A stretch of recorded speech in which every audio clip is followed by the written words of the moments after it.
Hello there everyone, welcome back to our channel. In today's quick tutorial, we're going to show you the solve for Gmail not receiving any emails.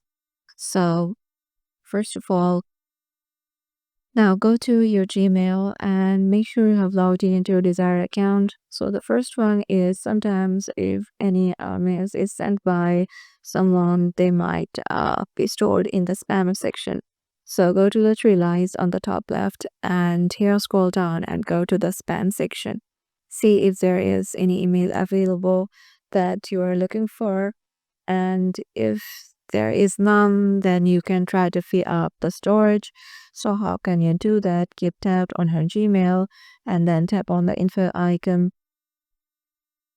And in here, scroll down and go to the storage section and try to clear the cache and go back and open up your Gmail again.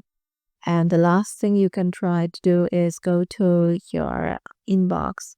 So go to all inboxes and in here, just I'm gonna go to the socials and in here try to clear your inbox. It may help to free up your storage and get more emails.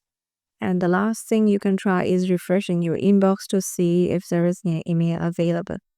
Hope this video will help you out. If it did, let us know how it went for you and make sure to give this video a thumbs up and subscribe to our channel and we'll see you in the next video.